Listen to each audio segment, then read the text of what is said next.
You've read the books. You've improved your habits. You've become stronger, more intelligent, more self-controlled.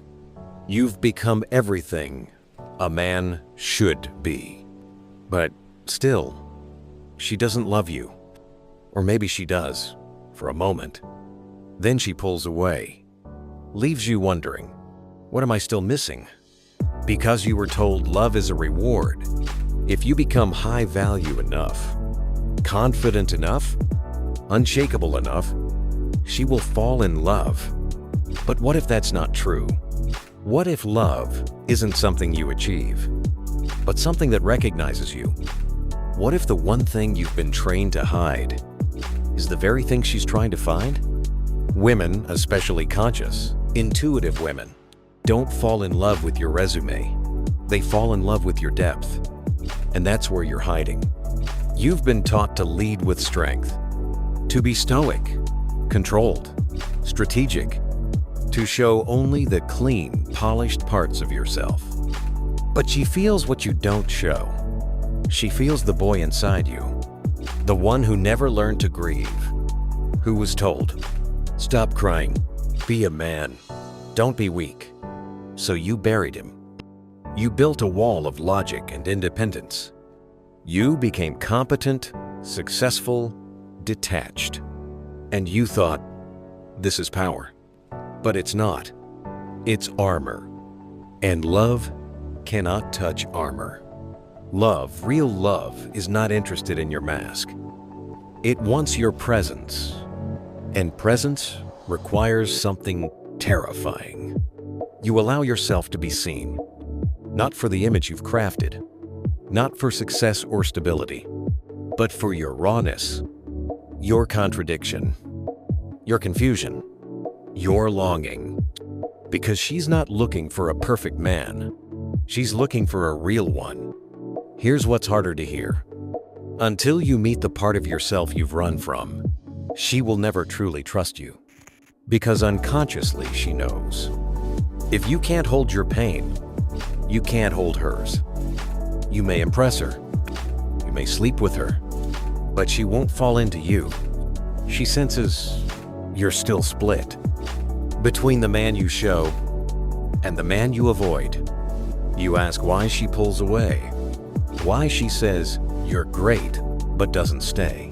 Why she says, I don't feel that thing with you. And you wonder what that thing, island. Here it is. That thing is presence. Unedited. Embodied. Alive. It's what happens when a man stops performing and starts revealing. But that's terrifying, isn't it? Because revealing means showing parts of you that don't have it all figured out. Admitting you're still learning, still hurting, still longing to be chosen, still afraid you might not be enough. And you've spent your life building a fortress to protect those parts. But now, it's that fortress keeping love out. You cannot be deeply loved while being half seen. You cannot be fully met behind a mask. You cannot receive soul-level intimacy while clinging to ego-level safety. The path to real love isn't becoming more powerful. It's becoming more whole. And wholeness isn't just light. It's light that's made peace with shadow. She doesn't want you soft. She wants you available. Available to yourself, to your story, to your body, to your heart. Because if you can't feel you, she can't feel safe with you.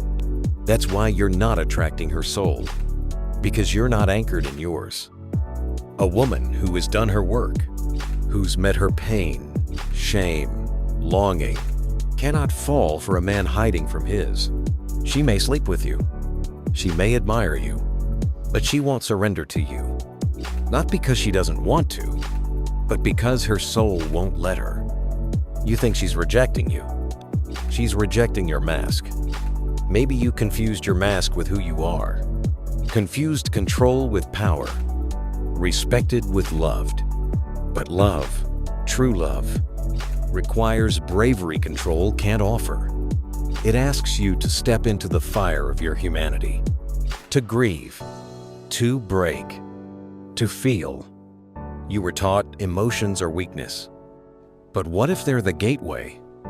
What if everything you hide is exactly what love seeks? When a woman feels your authenticity, not perfection, your honesty, something ancient awakens. She recognizes you, not the mask, not the protector, but the soul beneath. When she feels your soul, she softens, she melts, she opens. But it's not her job to open first. It's yours. You lead not by dominating, not by convincing, but by disarming, by stepping off the pedestal and saying, "This is me, all of me, unmasked, unedited, unashamed." That is where love begins. Not at your strongest point, but at your realest. So if you want her to fall in love, don't chase, don't impress, don't perform. Meet yourself. Meet the boy you left behind. Hold him. Listen to him.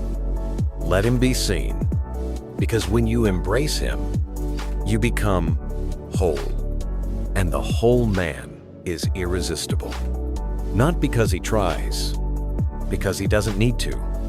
He's simply island. That's what she wants. That's what your soul wants. Not another performance, not another illusion, but love that finds you when you stop running and start remembering who you really are.